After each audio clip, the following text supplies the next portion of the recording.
Sers-toi de l'échec pour rebondir. Salut, c'était Teddy de Mental Player Performance. Donc, dans cette nouvelle vidéo, on va voir ensemble pourquoi il faut que tu te serves de l'échec justement pour rebondir. Parce que l'échec, en réalité, c'est une chose qui est bien. Mais dans le monde dans lequel on vit aujourd'hui, l'échec, c'est considéré comme quelque chose de mauvais. Pourquoi je te dis ça? Parce que quand il y a échec, c'est que justement, peut-être la chose que tu as fait, tu ne l'as pas fait de la meilleure manière. Donc, si tu ne l'as pas fait de la meilleure manière, il y a une bonne nouvelle en fait derrière, c'est quoi? C'est que si tu changes la façon de faire, ben, peut-être que le résultat sera différent. Et c'est ce que des fois on oublie en fait quand on échoue dans quelque chose. Et surtout toi dans le football, que tu échoues à l'entraînement sur quelque chose ou en match sur quelque chose, dis-toi que si tu as échoué, c'est que ton plan ou ta façon d'agir, elle n'était pas optimale.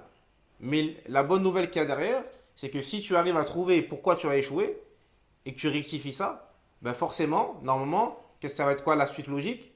La réussite. Donc c'est pour ça que l'échec, en réalité, il ne faut pas que tu restes sur un échec et que tu dramatises trop l'échec.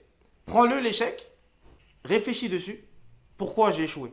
Qu'est-ce qui a fait que ce dernier match-là, j'ai pas été bon? Et c'est là encore une fois que l'auto-analyse de ses performances elle est importante. Je vois pourquoi j'ai échoué. Maintenant, je vais essayer de trouver le moyen maintenant de ne pas refaire la même erreur.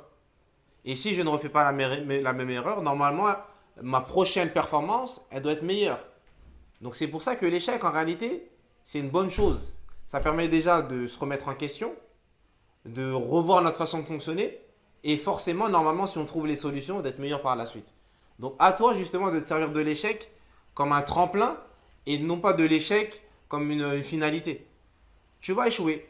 Tu vas réussir des choses, tu vas en louper. Tu vas gagner, tu vas perdre. Mais justement, toujours tirer des conclusions de ton échec pour pouvoir justement être meilleur à la fois d'après.